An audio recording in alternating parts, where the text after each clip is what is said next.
Hi everybody, welcome back to another step-by-step lesson. This is not really a lesson, I kind of just want to show you some really cool free software that you can get that works wonderfully and they're free. The very first one I'm going to show you is called VLC. This is a media player.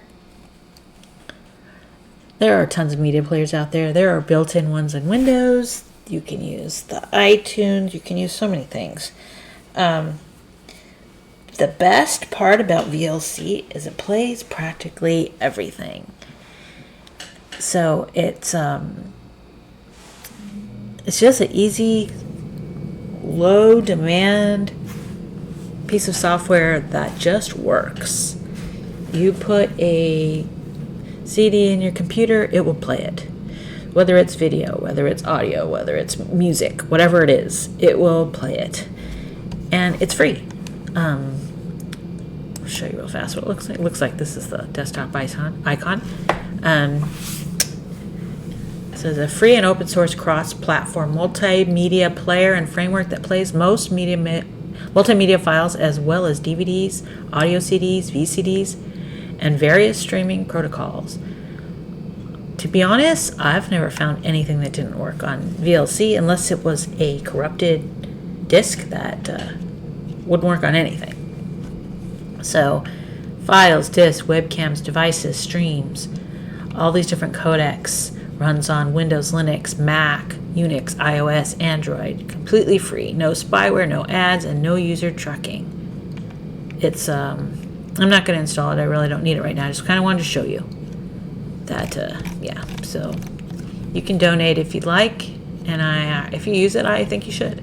But yeah, so that's Videoland, VLC media player. Remember that, and look for the little road construction sign. This is what it looks like on your desktop, your icon. So if you install something else, it won't have that. Sorry about that. It's Halloween and the dog started barking. Anyways, the next one I wanted to show you is called LibreOffice. It is a free alternative to Microsoft Office. It is very similar, but different. It's open source and it's free.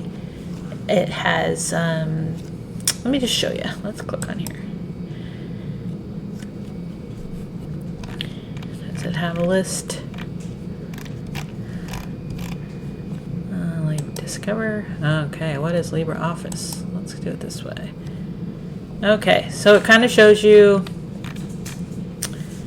here's what Word would look like. It's like the same as Office. You'll have an alternative to Word, an alternative to Excel, PowerPoint, Publisher. It's open source, which is a pro and a con. Pro because it's free and it's constantly being developed. A con is because it's free and it's always being developed or not being developed. It doesn't work exactly the same. So some of the procedures are different, so there's a little bit of a learning curve. But for the most part, it's better than paying for Office. It's free. Okay, I'm sorry about that. Like I said, it's Halloween. There's trick-or-treaters outside. Anyways, okay. So, here we go. Free as in freedom, now and forever. LibreOffice is free and open source, available to everyone to use, share, and modify. Produced by a worldwide community of hundreds of developers, our software is tested and used daily by a large and devoted user community. We're open to new talent and new ideas, so get involved. So, anyways, I'm not going to go through it. I don't use this software. I have Office. But I'm going to do a whole video on this. I'm going to try to compare it. I'm going to try to do some things in LibreOffice that I've never, like I said, I've never used it. So it's going to be kind of fun to compare it to Office and what the differences are. But it's free, and I know tons of people who use it, and they like it. So give it a shot. So speaking of free software, there's this cool site that I found that helps you install and update all your free programs at once. It kind of shows you too what's been up to date, what's been updated. So we were just talking about LibreOffice. Here it was just updated Thursday at 2:50. The nice thing about this is you can choose the app that you want to install and it'll install it for you. These are all free apps, free programs. So we got Chrome, Opera, Firefox. Those are all web browsers. What's really handy about this site, I guess I should tell you, is you could get all these things free. You could go to all these different sites and find the downloader and download it, or you can just come here and get it all from one spot. I haven't verified every single one, but I spot checked several, and they're all the newest versions that you can get on each site. So this Ninite's ninite.com site keeps their page updated. Anyways, back to what they have here. Here's a file sharing. BitTorrent, QBitTorrent is available. Compression is 7-zip, pzip, and WinRAR. That's so you can open up compressed files, like open up zip files and things like that. Here's some messaging software: Zoom, Discord, Skype, Pigeon, Thunderbird. Thunderbird is like an email client. Trillian, Evernote. That's kind of like OneNote. It's a freeform note-taking software. Google Earth. If you've never played with Google Earth, get it right now and play with it. It's really cool. It's an actual not live. It's a map. Looks like the Earth. You can zoom into all different areas. The satellite views are incredible. It's just there's so many things you can do with Google Earth. I think I'm going to do a video about it. Anyways, here's Steam. Steam is used for gaming. KeePass is a password, keeps track of your passwords for you. I don't know what everything is. And NV Access, I'm not sure what that is either.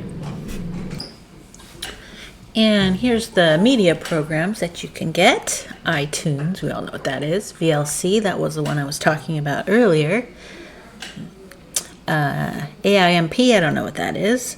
Foobar 2000, I don't know what that is. Winamp, MusicBee. Oh, Audacity, that's pretty cool. That's an open source audio editor.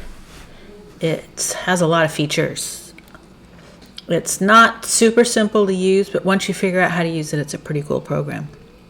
K-Lite Codex, GOM, Spotify, of course, we all know what that is.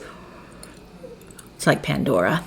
CCCP, I don't know what that is. Media Monkey, Handbrake. I think Handbrake's a video. I'm not sure. Okay, here's some runtimes. Like .NET 4.8, that's needed for a lot of programs. So it's nice to have that in one easy spot to find. Java. AR, here's some utilities. TeamViewer, ImageBurn, Real VNC, TerraCopy, Revo, Glary. I don't even know what most of these are. Here's imaging. We've got Krita, Blender, Paint.net, GIMP. GIMP is the open source version of like Photoshop, IrfanView, XNView, Inkscape. I've used that before, but I don't really remember what it is.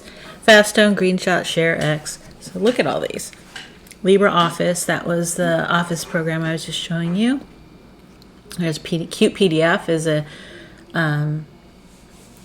you can make PDFs instead of buying Adobe. There's a lot of free ones now. Qt's a pretty good one because it doesn't require a lot of hard drive space or anything. It's a really small little program. OpenOffice is very similar to LibreOffice. OpenOffice existed before LibreOffice, and I think LibreOffice broke off from OpenOffice. Very similar. Dropbox, that's storage. Google Backup and Sync. OneDrive. OneDrive comes with Windows. I'm not sure why you want to download it, but okay. SugarSync. Here's some security apps. Essentials, Malwarebytes, Avast, AVG, Spybot, Avira, Supera, anti-spyware. So these are all pretty good. Here's some developer tools. FileZilla is great for FTP.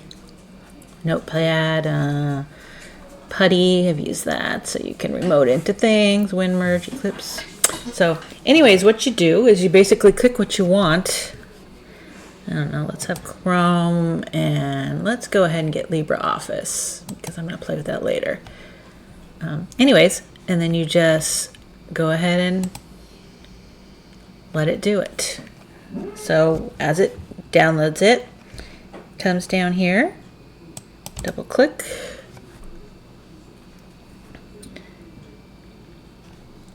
give it permission, and then it's going to go through and install the, I already had Chrome on here, I was kind of silly to pick that. So it's going to download and install the ones you chose. So anyways, there's some options of free software and some very useful tools that I think you'll be able to use. That's it for today. So please like this video and subscribe to my channel. I'd appreciate that. And that's it for today. Bye-bye.